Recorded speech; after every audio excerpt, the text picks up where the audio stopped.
বিশ্বনবী বলে আমার কোনো গুনাহ নাই, তারপরেও প্রতিদিন 70 বারেরও বেশি আমি তওবা করি। আল্লাহে ইন্নী আস্তাগফিরুল্লাহ ওয়া আতুবু ইলাইহি আকসার মিন 70 মাররা। Could you imagine that? কল্পনা করছেন কোনোদিন যে নবীর গুনাহ নাই ওই নবী তওবা পড়ে প্রতিদিন 70 বার, আকসার 70 বারেরও বেশি। আমার পড়া দরকার কয়বার? আপনার পড়া দরকার কয়বার? বিশ্বনবী 70 বারের বেশি বললে আমাদের পড়া দরকার কয়বার? আর আমরা প্রতিদিন পড়ি কয়বার? কথা কন। আমাদের ভুল হবে, ভুল হতে সমস্যা নাই, ভুল হওয়াই মানুষের স্বভাব, কিন্তু ভুল হওয়ার পরে ভুলের উপর অটল থাকা যাবে না। শয়তান আর মানুষের মধ্যে এই মৌলিক পার্থক্য। শয়তান ভুল করে ভুলের উপরে আছে, ঠিক কিনা? ক্ষমা চায় নাই, কিন্তু আমরা সকালে ভুল করলে দুপুরে মাপ চাই কার কাছে? 19 সালে ভুল করলে 20 সালে মাপ চাই কার কাছে? মৃত্যুর আগ পর্যন্ত আমরা ক্ষমা চাইলে ক্ষমা করে দিবে কে? সব সময় 24/7 তওবার দরজা খোলা, দুইটার সময় ছাড়া। ভালো করে মনে রাখবেন, মুখস্থ ঠোঁটস্থ যেন থাকে। দুইটার সময় তওবা কবুল হয় না। চিৎকার করে বলেন কয় সময়? দুই সময়। এক হলো বাদাল গারগারা, গারগারানি যখন আসে, মালাকুল মাউত যখন চলে আসে, মালাকুল মাউতরে যখন দেখে ফেলবেন তখন তওবা কবুল হবে নাকি? কথা কন। ফেরাউনের নাম শুনছেন? ওরা যখন আল্লাহ লোহিত সাগরে ডুবাইয়া পানি খাওয়াইতে লাগলো, পানি খাইতে খাইতে পেটটা হয়েছে এত বড়, আর পানি খাইতে পারে না। এরপর হাত তুলে কয় আনা মিনাল মুসলিমিন। কোরআনের আয়াত, আনা মিনাল, হাত তুলে কয় আমি মুসলমান। ফেরাউন না বলে মুসলমান, আমরা যাবো কই? কথা কয়। ফেরাউন হাত তুলে কয় আনা মিনাল মুসলিমিন। আল্লাহ কয় টাইম ইজ আপ, দেরি করছস, অনেক সময় দিলাম, অনেক সুস্থ রেখেছি, ক্ষমতা দিয়েছি, দাপট দিয়েছি, তখন যদি ঘাটটা নত করে, মাথাটা নত করে একবার ক্ষমা চাইতি, ফেরাউন তোরেও ক্ষমা করে দিতাম। কিন্তু সময় শেষ হওয়ার পরে আমি মুসলমানদের অন্তর্ভুক্ত বললে কোনো লাভ হবে নাকি? আল্লাহ বলল সময় নাই, সময় শেষ। কারণ মুসা আলাইহিস সালামের চাচাতো ভাই অনেক দাওয়াত দিল যাকাত দে, কারণ যাকাত দিব না, এই সম্পদ আমি কামাইছি, আল্লাহ দেয় নাই। মুসা আলাইহিস সালাম বললেন তাহলে আযাবের অপেক্ষা কর। আযাব চলে আসলো। আল্লাহ বলেন মুসা সেফ জোনে যাও, সরো, এখনই আযাব। ফাখাসাফনা বিহি ওয়া বিদারিহিল আরদ, পুরো ফাইয়ুমের জমিনটার আল্লাহ কাঁপিয়ে দিলেন, আর কারুনকে সহ পুরো সম্পত্তি তার জামিনের ভিতরে দাবিয়ে দিলেন। হাঁটু পর্যন্ত কারণ দেবে যায়, ভাবছে উঠে যাবে, কোমর পর্যন্ত দেবে যায়, ভাবছে উঠে যাবে, গলা পর্যন্ত যখন দেবে যায় আর সুযোগ নাই। কয় মুসা আমার সব সম্পত্তি তোরে আর তোর আল্লাহরে দিয়া দিলাম, আমারে বাঁচা, আমারে সব সম্পত্তি তোর আর তোর আল্লাহর, আমারে খালি বাঁচা, চাচা আপন প্রাণ। আল্লাহ বলে সময় শেষ। তার মানে বাদাল গারগারা তওবা কিন্তু আর কবুল হয় না। এই হলো একটা। নাম্বার 2, বাদা তুলুই শামস মিন মাগরিবিহা, প্রতিদিন চাঁদোলাতে সূর্য কোন দিক দিয়ে ওঠে? কথা কয় না, পূর্ব দিকে। কিয়ামতের আগ দিয়ে সূর্য আর পূর্ব দিকে উঠবে না, পশ্চিম দিক থেকে উঠবে। যেদিন প্রভাতে পশ্চিম দিক থেকে সূর্য উঠবে, ওই দিন থেকে তওবার দরজাটারে বন্ধ করে দিবে কে? তার আগ মুহূর্ত পর্যন্ত জীবনে যত গুনাহ করেছি, অন্যায় করেছি, চোখের পানি ছেড়ে ক্ষমা চাইলে ক্ষমা করবে কে? শয়তান আল্লাহরে চ্যালেঞ্জ দিছে, আল্লাহ তুমি আমারে জাহান্নামে পাঠাবা, আমিও তোমার বান্দা করে লয়ে একসাথে জামাতে ঢুকমু, একা ঢুকবো না, একা যাব না, তোমার বান্দাদেরকে সবগুলোরে জাহান্নামী বানায়া তারপরে ঢুকমু। তোমারে চ্যালেঞ্জ দিলাম, একটারও জান্নাতে ঢুকাইতে পারবা? আল্লাহকে তুই আমারে চ্যালেঞ্জ দিলি? আমি তো সব রাজার বড় রাজা, মহারাজা, আমারে চ্যালেঞ্জ দেশ, এত সাহস পাইলি কই? তুই আজীবন ওয়াসওয়াসা দিয়ে পাপ কাজ করাবি, একদিন তাফসীর মাহফিলে এসে আমার বান্দা ক্ষমা চাবে, আমি মাফ করে দেবো, তুই কি করবি? আজীবন অন্যায় করবে, আজীবন পাপ করবে, জুলুম করবে, একদিন চোখের পানি ছেড়ে আমার কাছে কান্নার মতো কান্না করলে আমি সব গুনাহ মাফ করে দেব। এজন্য আল্লাহ বললেন ইয়া আইয়ুহাল্লাযীনা আমানু তুবু ইলাল্লাহি তাওবাতান নাসুহা। ভুল করেছো, তওবা করো, মাফ করবে কে? সাইয়েদনা আদম আলাইহিস সালাম ভুল করলেন, দুনিয়ায় এসে শত শত বছর কাঁদলেন, কিন্তু ক্ষমা হয় না। আল্লাহরে বললেন আল্লাহ কি করলে ক্ষমা পাবো বলো? ফাতালাক্কা আদামু মির রাব্বিহি কালিমাতিন ফাতাবা আলাইহি। আল্লাহ বললেন ও আদম তোমারে কিছু কালেমা শিখায় দেই, এই কালেমাগুলো দিয়ে আমার কাছে দোয়া করো, ক্ষমা করে দেব। আল্লাহ শিখায় দিলেন ও আদম 2 হাত তুলে চোখের পানি ছেড়ে আমার কাছে পড়ো, রব্বানা, পড়েন, রব্বানা যালামনা আনফুসানা ওয়া ইল্লাম তাগফির লানা ওয়া তারহামনা লানাকুনান্না মিনাল খাসিরিন। এটা শিখাই দিছিল আল্লাহ। আল্লাহ আমি জুলুম করেছি, অন্যায় করেছি, ভুল করেছি, পাপ করেছি, তুমি যদি ক্ষমা না করো, ক্ষমা করার কেউ নাই, ঠিক কি না? আমরাও পাপ করলে এই দোয়াটা পড়ার দরকার আছে না নাই? 5টা শর্ত সাপেক্ষে আমাদের তওবা কবুল করবে কে? তওবা কবুল হওয়ার কিছু শর্ত আছে 5টা। কয়টা? চিৎকার মেরে বলতে হবে, তওবা কবুল হওয়ার শর্ত কয়টা?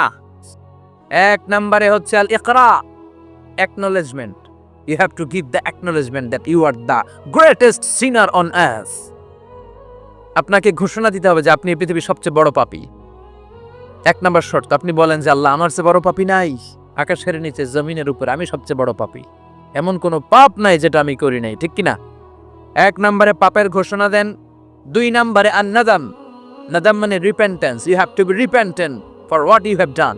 আপনাকে অনুতপ্ত হতে হবে, চোখের পানি ছাড়তে হবে, আল্লাহ আমি লজ্জিত, আল্লাহ আমি নাদান, আমি পিশাচ, আমারে মাফ করে দাও। তার মানে স্বীকার গেলেন কি অন্যায় করেছেন। 2 নম্বরে আপনি অনুতপ্ত হলেন। 3 নম্বরে স্টপ, যেই পাপ করতেছিলেন ওটা থামান। Stop what you have done, যেটা করতেছিলেন আগে থামান। আপনি সুদ খাইছেন, অনুশোচনা আসলো, মাফও চাইতেছেন, আবার সুদও খাইতেছেন, হবে? আপনি ঘুষ খেয়েছেন, তওবা শুরু করলেন, আবার ঘুষও খেয়ে যাচ্ছেন, হবে? থামেন, স্টপ। 3টা গেল। 4 number, to hate what you have done, ঘৃণা করতে হবে, যে পাপটা করেছেন মন থেকে ওই পাপটাকে ঘৃণা করতে হবে। 5 নাম্বার শর্ত হচ্ছে to determine that you never repeat this sin again in your life. আল্লাহরে ওয়াদা দেন, কমিটমেন্ট দেন যে আল্লাহ আমার জীবনে পারতপক্ষে এই পাপ জীবনেও করব না। চিৎকার করে বলেন ঠিক কিনা? তার মানে আপনি স্বীকার যান, তারপরে আপনি অনুতপ্ত হবেন, যে পাপ করেছেন থামিয়ে দিবেন, পাপটারে মন থেকে ঘৃণা করবেন, আর আল্লাহরে ওয়াদা দিবেন আল্লাহ আর করব না। এই 5টা শর্তের আলোকে তওবা করলে জীবনের সব গুনাহ মাফ করে দিবে কে? এজন্য আল্লাহ বললেন, ইয়া আইয়ুহাল্লাযীনা আমানু তুবু ইলাল্লাহি তাওবাতান নাসুহা, তওবার মতো তওবা করো, সব গুনাহ মাফ করতে পারে কে? তওবা করবেন তো? রাজি আছেন? কবে করবেন? এই মুহূর্তে তওবা করলাম, এই মুহূর্তে আল্লাহর কাছে ক্ষমা চাই, আল্লাহ জীবনের সব গুনাহ মাফ করে দাও। আমাদের দেশে তওবা করার জন্য হুজুর লাগে, কথা কন, পিসা হুজুর, বড় হুজুর, ছোট হুজুর, হাফেজ সাহেব লাগে না? হাফেজ সাহেব, ইমাম সাহেব, এদের ছাড়া নাকি তওবা হয় না। না, এটা ভুয়া কথা। আপনি অনুতপ্ত হন, আপনি চোখের পানি ছাড়েন, আপনি আপনার রবরে বলেন, ক্ষমা করে দিবে কে? ইমাম সাহেব আসতে হবে শর্ত না, পীর সাহেব হুজুর এসে হুজুরের হাতে হাত রেখে তওবা পড়তে হবে শর্ত না। আপনার রবরে ডেকে চোখের পানি ছেড়ে ক্ষমা চান, ক্ষমা করবে কে? আর প্রতিদিন শতবার পড়তে থাকবেন আস্তাগফিরুল্লাহ। আওয়াজ করে সবাই পড়েন আস্তাগফিরুল্লাহ, আর জোরে পড়েন আস্তাগফিরুল্লাহ। বিশ্বনবী বলেন, মান লাজিমাল ইস্তিগফার জাআলাল্লাহু লাহু মিন কুল্লি দিকিন মাখরাজা। সব সময় ইস্তিগফারের সাথে যে লেগে থাকবে, রব্বুল আলামিন তারে 5টা জিনিস দিবে। কয়টা? কথা কন, আরো জোরে সবাই বলেন কয়টা? নাম্বার 1, জাআলাল্লাহু লাহু মিন কুল্লি দিকিন মাখরাজা। বিপদে পড়লে বিপদ থেকে উদ্ধার করবে কে? আমাদের তো কোনো বিপদ নাই, না আছে? কত বিপদ, হ্যাঁ? রাস্তাঘাটে দুর্ঘটনা হতে পারে, যে কোনো সময় ভূমিকম্পে পড়তে পারি, বজ্রপাত পড়তে পারে না, ঠেড়া পয়রা মানুষ নাই, আছে না নাই? এই বিপদ আপদ থেকে আপনারা রক্ষা করবে কে? যদি আপনি ইস্তিগফারের সাথে আঠার মতো লেগে থাকেন। কিসের সাথে? কথা বলেন। ইস্তিগফারের সাথে লেগে থাকতে পারলে 1 নাম্বার হচ্ছে বিপদে পড়লে আপনারে মুক্ত করে দিবে কে? 2 নাম্বার, ওমিন কুল্লি হাম্মিন ফারাজা, যে কোনো ধরনের টেনশন, হাইপার টেনশন থেকে বাঁচায় দিবে কে? আমাদের তো টেনশন মেনশন নাই, না? এই আছে লাইফ নিয়ে টেনশন, বাঁচার টেনশন, মরার টেনশন, ক্যারিয়ারের টেনশন, রাস্তাঘাটে যানজট এটার টেনশন, পুলিশের দৌড়ানি, র্যাবের দৌড়ানি, বাড়ির ভাড়া, গ্যাস বিল, বিদ্যুৎ বিল, ছেলে মেয়েদের লেখাপড়া, কত টেনশন। এসব টেনশন থেকে আপনারে মুক্ত করে দিবে কে? 3 নম্বরে, ওয়ারযুকহু মিন হাইসু লা ইয়াহতাসিব, এমন জায়গা থেকে আল্লাহ আপনার রিজিকের ব্যবস্থা করবে আপনি কল্পনাই করতে পারবেন না। সুবহানাল্লাহ পড়েন। 4 নম্বরে, সবসময় ইস্তিগফার যদি পড়া হয়, আল্লাহর কোনো আযাব ওই বান্দার উপরে আসে না।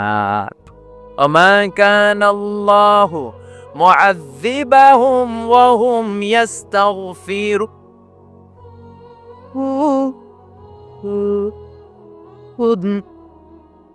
যতক্ষণ আমার বান্দা আমার কাছে ইস্তেগফার পড়তে থাকে আমার কোনো আযাব বান্দারে পাবে না। যতক্ষণ ইস্তেগফার পড়বেন আল্লাহর কোনো আযাব আপনার উপর আসবে না। 4টা গেল। 5 নাম্বার, বারবার ইস্তেগফার পড়লে রফিক ভাই আল্লাহ আপনারে মুস্তাজাবুদ দাওয়া বানিয়ে দিবে। দোয়া করা মাত্র কবুল করে নেবে কে? মুস্তাজাবুদ দাওয়া বুঝেন তো? মানে যিনি হাত তুলতে দেরি কবুল হতে দেরি হয় না। বারবার ইস্তেগফার পড়ে দেখেন যে আপনার দোয়া কেমনে কবুল হয়। ইমাম আহমদ ইবনে হাম্বলের নাম শুনেছেন? জি। হাম্বলি মাযহাবের প্রতিষ্ঠাতা। হানাফি, শাফিঈ, মালিকি, 4 নাম্বারটা আপনারা বলেন। হাম্বলি। এই হাম্বলি মাযহাবের ইমামের নাম আহমদ ইবনে হাম্বল। জগৎ বিখ্যাত মুহাদ্দিস।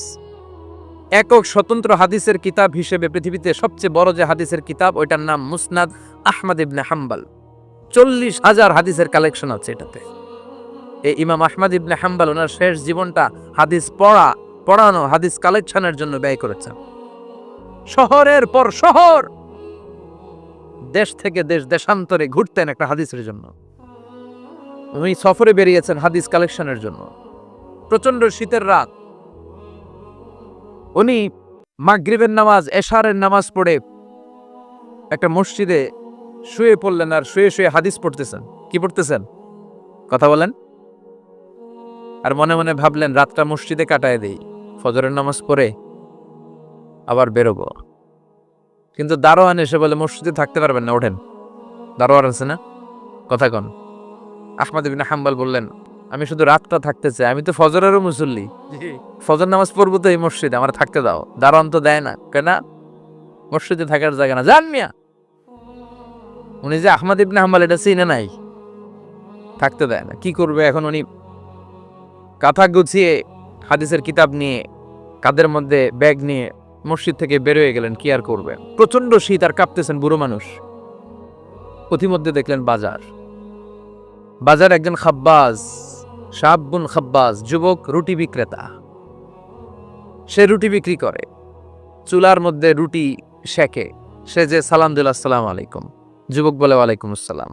আহমদ ইবনে হাম্বল বলে যুবক আমার যাওয়ার জায়গা নেই, সফরে বেরিয়েছি, খুব শীতে কষ্ট পাচ্ছি, রাতে যদি তোমার এই চুলা থেকে একটু আগুন পোহাই কোনো সমস্যা? যুবক বলে না সমস্যা না, আহলান ওয়া সাহলান, খোশ আমদেদ, আসেন। আপনি আগুন পোহাইলে আমার সমস্যা কি? সুবহানাল্লাহ পড়েন। আল্লাহ শুকরিয়া করে উনি বসলেন আর আগুন পোহাচ্ছেন। আর খেয়াল করলেন যুবক রুটি বানায় আর পরে আস্তাগফিরুল্লাহ, রুটির দলা বানায় পরে আস্তাগফিরুল্লাহ, খামির বানায় আর পরে আস্তাগফিরুল্লাহ, রুটি নিয়ে উনুনের ভিতরে চুলার ভিতরে সেকা দেয় আর পরে আস্তাগফিরুল্লাহ, দোকানদারের কাছে কেউ আসলেই সে রুটি দেয় আর পরে আস্তাগফিরুল্লাহ, ক্রেতার কাছ থেকে টাকা নিয়ে ক্যাশ বক্সে রাখে আর কি পড়ে, আবার রুটি বানানো শুরু করে আর কি পড়ে, খালি এইটাই পড়তেছে। ইমাম আহমদ ইবনে হাম্বল তো অবাক, কিরে এটা আবার কেমন যুবক, খালি আস্তাগফিরুল্লাহ। উনি প্রশ্ন করলেন যুবক ঘটনা কি? আসার পর থেকেই তোমার দেখতেছি তুমি রুটি বানাও, রুটি বিক্রি করো আর পড়ো আস্তাগফিরুল্লাহ, মালাকা ইয়া শাবাব।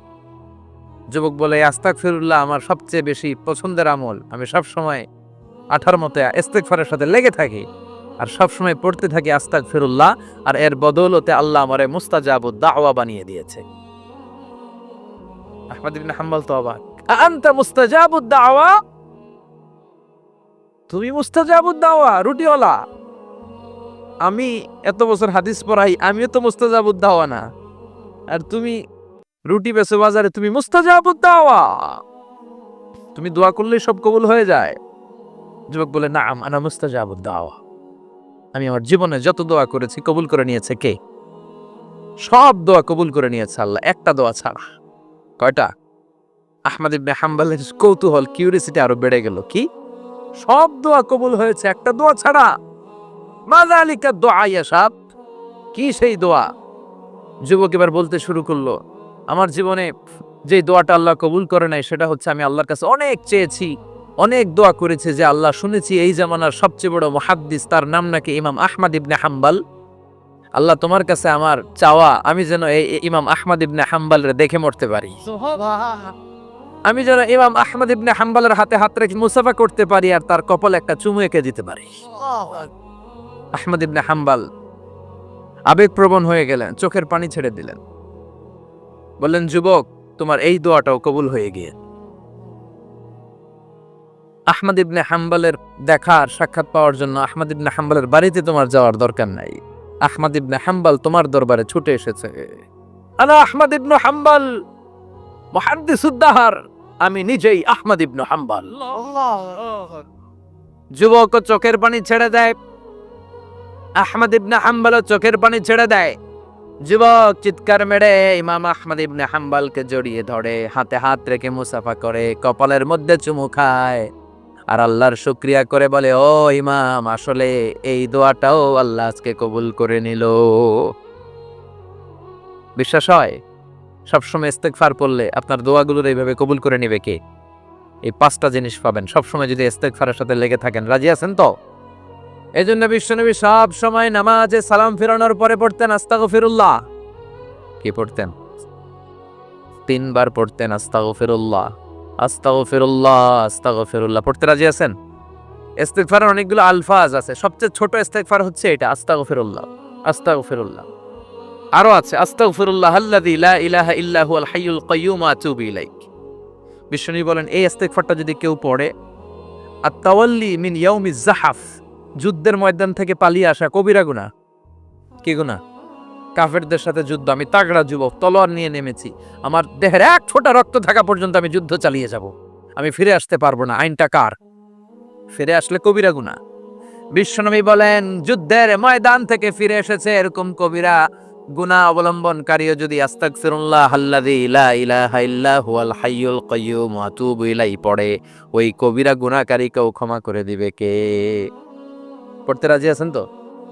আবার সাইয়েদনা আবু বকর বললেন, ইয়া রাসূলুল্লাহ আল্লিমনি দুআআন আদউ বিহি ফি সালাতিক, এমন দোয়া আপনি আমারে শিক্ষা দেন যেই দোয়াটা আমি নামাজে পড়তে পারি। বিশ্বনবী বললেন, পড়ো আল্লাহুম্মা ইন্নী যালামতু নাফসি যুলমান কাসীরান ওয়া লা ইয়াগফিরুয যুনুবা ইল্লা আনতা ফাগফিরলি মাগফিরাতাম মিন ইনদিক ইন্নাকা আনতাল গফুরুর রহিম। সুবহানাল্লাহ পড়েন। এটাও ইস্তেগফার। আমরা এটার বলে দোয়া মাসুরা, সালাম ফেরানোর আগে পড়ি না? যেখানেই ক্ষমা চাওয়ার কথা আছে ওইটারই কি বলে?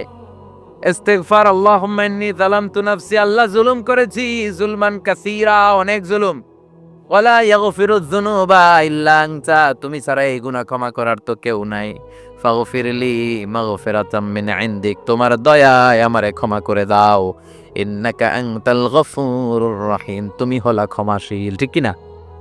এটাও ইস্তেগফার, এটাও পড়বেন। আরে সব ইস্তেগফারের শ্রেষ্ঠ ইস্তেগফারের নাম সাইয়্যিদুল ইস্তেগফার। যত ইস্তেগফার হতে পারে এর মধ্যে সবচেয়ে শ্রেষ্ঠতম ইস্তেগফার নাম কি? সাইয়্যিদুল ইস্তেগফার। কথা কন। বুখারীর বর্ণনা, শাদ্দাদ ইবনে আউস রাদিয়াল্লাহু তাআলা আনহু বর্ণনা করেন, এই সাইয়্যিদুল ইস্তেগফার দিনের বেলা যে পড়বে ওই দিনে মারা গেলে সে জান্নাতি। এই সাইয়্যিদুল ইস্তেগফার রাতের বেলা যে পড়বে ওই রাতে যদি ইন্তেকাল হয় ওই লোকটা জান্নাতি। মুখস্থ আছে না? জি। কার কার মুখস্থ হাত তোলেন? মাশাআল্লাহ, তাবারাকাল্লাহ, মাশাআল্লাহ, মাশাআল্লাহ। আর যাদের নাই তাদের হোমওয়ার্ক, তাদের আল্লাহুম্মা আনতা রাব্বি লা ইলাহা ইল্লা আনতা খালাকতানি ওয়া আনা আবদুক ওয়া আনা আলা আহদিকা ওয়া ওয়া'দিকা মাস্তাতা'তু আউযু বিকা মিন শাররি মা সানা'তু আবুউ লাকা বিনি'মাতিকা আলাইয়া ওয়া আবুউ লাকা বিযাম্মি ফাগফিরলি ফাইন্নাহু লা ইয়াগফিরুয যুনুবা ইল্লা আনতা। সুবহানাল্লাহ পড়েন। আজকে রাতে পড়ছেন, মারা গেলে জান্নাতি। চিল্লায় পড়েন না আল্লাহু আকবার। এজন্য বিশ্বনবী বলেন আমার আগের গুনাহ মাফ, পরের গুনাহ মাফ, তারপরেও প্রতিদিন আমি 70 বার তওবা ইস্তেগফার পড়ি। আজকে থেকে পড়তে রাজি আছেন তো? বেশি বেশি ইস্তেগফার পড়া যাবে না? একটু প্রাণ খুলে দিল খুলে আওয়াজ করে পড়েন তো আস্তাগফিরুল্লাহ। আর জোরে পড়েন আস্তাগফিরুল্লাহ। আবার সবাই পড়েন আস্তাগফিরুল্লাহ। সব সময় তওবা ইস্তেগফার যারা পড়ে তাদেরকে পছন্দ করে কে? সব সময় জিকির করে করে জিহ্বাটারে যারা ভিজিয়ে রাখে তাদেরকেও পছন্দ করে কে? আল্লাহ বলেন ওয়াজকুর রাব্বাকা ফি নাফসিকা তাদাররুআন ওয়া খীফাতান ওয়া দুনাল জাহরি মিনাল কওলি বিল গুদুওয়ি ওয়াল আসাল ওয়া লা তাকুম মিনাল গাফিলিন। সুবহানাল্লাহ পড়েন। আল্লাহ বলেন ওয়াজকুর রাব্বাকা ফি নাফসিক, আল্লাহরে মনে মনে ডাকো, তাদাররুআন ওয়া খীফা, আল্লাহর জিকির করতে আল্লাহ বলেছেন ফি নাফসিক। বুঝতেছেন না অর্থ? ফি নাফসিকা, মনে মনে আল্লাহর জিকিরটা করো। তাদাররুআন ওয়া খীফা, তাদাররুআন মানে বিনয়ের সাথে, with full of humility, submission and humbleness. বিনয়ের সাথে আল্লাহর ডাকো, ওয়াখিফা গোপনে গোপনে ডাকো, দুনাল জাহারি মিনাল কওল চিৎকার চেঁচামেচি করে ডেকো না। কার কথা? আওয়াজ করে জিকির করো না। এই যে আমরা মাহফিলে লা ইলাহা ইল্লাল্লাহ জিকির করে, এটা তালিমান। উদ্দেশ্য কি? তালিমের জন্য আওয়াজ করে জিকির জায়েজ আছে, কিন্তু ব্যক্তিগত জিকিরের যে ইবাদতটা, এটা আস্তে আস্তে হইতে হবে, এটা ভদ্রভাবে হতে হবে, চিল্লাচিল্লি করে নয়। আবার তালিমের জিকির ওইটাও ভদ্রভাবে। ইন্নাল্লাহা জামিল ইউহিব্বুল জামাল, আমার আল্লাহ সুন্দর, আমার আল্লাহর জিকিরের মধ্যেও সৌন্দর্য আছে না নাই? কিন্তু এদেশে জিকিরের ভেতরে লাফালাফি আছে না নাই? বেশি না কম? কি বসেন বসেন, হ্যাঁ বসে যান তো, অনেক ধরনের আছে জিকির। হ্যাঁ বসেন বসেন, বসে যান। হ্যাঁ হাইবার আলী, এটা কি আবার জালালি? তো এই যে ইন্নাল্লাহা জামিল ইউহিব্বুল জামাল, আমার আল্লাহ সুন্দর, আমার আল্লাহর জিকিরের মধ্যেও সৌন্দর্য আছে না নাই? তালিমের উদ্দেশ্যে সবাই মিলে জিকির করা যায়, কিন্তু চিল্লাফাল্লা করা যাবে না, লাফালাফি করা যাবে না, মাথা ডানে বায়ে ঝোলানো যাবে না, ঠিক কি না? কিন্তু লাফালাফির জিকির আছে না নাই? লাফাইতে লাফাইতে, হ্যাঁ গাছের আগায় বাঁশের আগায়। আবার যিনি জিকির পরিচালনা করে ওনার কান্দে যাই ওঠে, আছে না নাই? বিশ্বনবী সাহাবেদের নিয়ে জিকির করছেন, সাহাবারা লাফাতে লাফাতে খেজুর গাছের আগায়। হাদিসে আছে না এটা? বিশ্বনবী সাহাবাদেরকে নিয়ে জিকির করছেন, লাফাতে লাফাতে আবু বকর বিশ্বনবীর কান্দের উপরে। আছে হাদিসে আছে না? এটা জিকির নয়। কি সুন্দর দেখেন, ইসলাম বোঝা কত সহজ। ওয়াজকুর রাব্বাকা ফি নাফসিকা তাদাররুআ ওয়া খাইফা, গোপনে জিকির করো, ভদ্রতার সাথে বিনয়ের সাথে জিকির করো। ওয়ালা তাকুম মিনাল গাফিলিন দুনাল জাহারি মিনাল কওল, চিৎকার চেঁচামেচি করে জিকির করো না। যারা চিকফাল দিয়ে হই হই হই হই করে, আছে না? হই হই হই হই হই হইয়ের ভিতরে আল্লাহর নাম আছে। হ্যাঁ এই যে হুই হাই এই স্টাইলের যে জিকির, এটার ভিতরে আমার আল্লাহর নাম আছে? আল্লাহর নাম যদি না থাকে ওইটা জিকির হবে?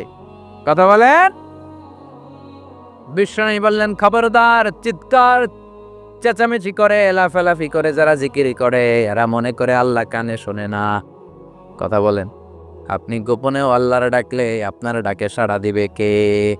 এজন্য রব্বুল আলামিন বলেন, ফাজকুরুনি আযকুরকুম ওয়াশকুরুলি ওয়ালা তাকফুরুন। বান্দা আমার জিকির তোমরা করো, আমিও তোমাদের জিকির করব, ঠিক কি না? আমরা যদি আল্লাহর জিকির করি, আমাদের জিকির করে কে? সুবহানাল্লাহ কইবেন না? আমরা আল্লাহর জিকির করে, আল্লাহ নাকি আমাদের জিকির করে? জানো কথা এটা। আবার হাদিসে কুদসিতে আল্লাহ বলেন, ফাইন যাকারানি ফি নাফসি যাকারতুহু ফি নাফসি, আমার বান্দা যদি একা একা আমার জিকির করে, আমি আমার বান্দার একা একা স্মরণ করি। ওয়া ইন যাকারানি ফি মালাইন যাকারতুহু ফি মালাইন খায়রিম মিনহু, এরকম মহা সম্মেলন করে যদি কেউ আমি আল্লাহর জিকির করে, আমি এর চেয়েও বড় মহা সম্মেলন ফেরেশতাদেরকে নিয়ে করে আমার বান্দারে স্মরণ করি। ওয়া ইন তাকাররাবা ইলাইয়া শিবরান তাকাররাবতু ইলাইহি যিরান, আমার বান্দা যদি আমার দিকে এক বিঘত আসতে চায়, আমি আমার বান্দার দিকে এক হাত এগিয়ে যাই। আমার বান্দা যদি আমার দিকে এক হাত আসতে চায়, আমি আমার বান্দার দিকে দুই হাত যাই। ওয়া ইন আতানি ইয়ামশি আতাইতুহু হারওয়ালা, আমার বান্দা যদি আমার দিকে হেঁটে হেঁটে আসতে চায়, আমি আমার বান্দার দিকে দৌড়ে দৌড়ে যাই। সুবহানাল্লাহ পড়ে। এজন্য বিশ্বনবী বলেন, লা ইয়াজালু লিসানুকা রাতবাম মিন যিকরিল্লাহ, আল্লাহর জিকির দিয়ে জিহ্বাটারে ভিজিয়ে রাখবা। কার কথা? চিল্লায় বলেন, কার কথা? সবসময় আল্লাহর জিকির করতে রাজি আছেন তো? সবচেয়ে শ্রেষ্ঠ জিকির বিশ্বনবী বললেন, আফদালু যিকরি লা ইলাহা লা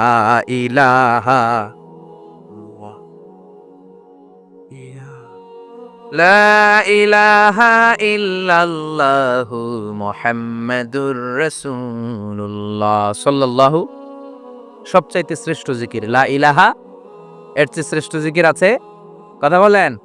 বিশ্বনবী বললেন, মান ক্বালা লা ইলাহা ইল্লাল্লাহ সিদকান মিন কলবিহি, একনিষ্ঠতার সাথে অন্তর থেকে কেউ যদি জীবনে একবার বলে লা ইলাহা ইল্লাল্লাহ, দাখালাল জান্নাহ, তার যদি পাপ থাকে, অন্যায় থাকে, ওই পাপ আর অন্যায়ের শাস্তিগুলার পরে কোনো না কোনো দিন আমার ওই বান্দা জান্নাতে ঢুকবে। একবার যদি খালিসান মিন কলবিহি, সে পড়ে লা ইলাহা ইল্লাল্লাহ, তার জন্য জান্নাতকে অবধারিত করে দিয়েছে কে? আবার এটার নাম আল্লাহ দিয়েছে কালিমায়ে, কথা বলেন, দরাবাল্লাহু মাসালান কালিমাতান তাইয়িবাতান কাশাজারাতিন তাইয়িবাতিন আসলুহা সাবিতুন ওয়া ফারউহা ফিস সামা। সুবহানাল্লাহ। পবিত্র বাণী, এটা কালিমায়ে তাইয়িবা। আবু সাঈদ আল খুদরি থেকে বর্ণিত, মুস্তাদরেকে হাকিম আর সহিহ ইবনে হিব্বানে এসেছে, বিশ্বনবী বলেন, মুসা আলাইহিস সালাম আল্লাহর একবার প্রশ্ন করলেন, ইয়া রাব আল্লিমনি দুআন আদউ বিহি, আপনি আমার এমন একটা জিকির শিক্ষা দেন যে জিকির দিয়ে আমি শুধু আপনার জিকির করব, কেউ এই জিকির করতে পারবে না। এই জিকির জানবো শুধু আমি, আর জানবেন, কথা কন। প্রশ্ন করছে কে? হ্যাঁ, কাকে করেছে? আল্লাহ এমন একটা জিকির শিখান যেই জিকির কেউ জানে না, আমি জানবো, আর ওই জিকির দিয়ে প্রাণ ভরে আপনারে ডাকবো। আল্লাহ বললেন, মুসা পড়ো লা ইলাহা লা ইলাহা ইল্লাল্লাহু মুহাম্মাদুর রাসূলুল্লাহ। মুসা আলাইহিস সালাম বললেন, আল্লাহ চাইলাম কি, কইলেন কি? লা ইলাহা তো জাতীয় জিকির, এটা তো আন্তর্জাতিক জিকির, এটা জানে না এমন কেউ নাই, এমনকি হিন্দু ভাইরাও জানে, কথা কন। আল্লাহ আমি তো চাইছিলাম এক্সক্লুসিভ, এক্সক্লুসিভ, আমার জন্য স্পেশাল, এর চেয়ে সুন্দর আর কেউ জানবে না, এত সুন্দর একটা জিকির আপনি দিবেন, এটা আমি ডাকবো আপনারে আর আপনি শুনবেন। আল্লাহ বললেন, মুসা এর চেয়ে দামি আমার কাছে নাই। লাউ তাদাউ লা ইলাহা ইল্লাল্লাহ ফি কাফফা, লা ইলাহা রে যদি মুসা এক পাল্লা রেখে দাও, ওয়াস সামাওয়াতু সাবউ ওয়াল আরদিন, সাত আকাশ সাত জমিন যদি আরেক পাল্লায় রেখে দাও, লা ইলাহা এক পাল্লায়, সাত আকাশ সাত জমিন আরেক পাল্লায় ওজন যদি দাও, লা রাজাহাত কাফফাতু লা ইলাহা ইল্লাল্লাহ, মুসা দেখবা মুহূর্তের মধ্যে লা ইলাহা ইল্লাল্লাহর পাল্লা ভারী হয়ে গেছে। সাত আকাশ সাত জমিন এক পাল্লায়, শুধু লা ইলাহা ইল্লাল্লাহর এক পাল্লায়, মুহূর্তে লা ইলাহার পাল্লাটারে ভারী করে দিবে কে? এটা বিপ্লবী বাণী। আমরা এটারে ভিক্ষার মধ্যে লাগাইছি। এখন ভিক্ষা করার সময় লা ইলাহা আছে না নাই? একটা টাকা দিয়া যান, আমি গরিব ইনসান, আখিরাতে সওয়াব পাইবেন পাহাড় সমান, একটা টাকা দিয়া যান, আমি গরিব ইনসান, আছে না নাই? জুমার নামাজের সময় ভিক্ষা করে, একটা টাকা দিয়া যান, আর লা ইলাহার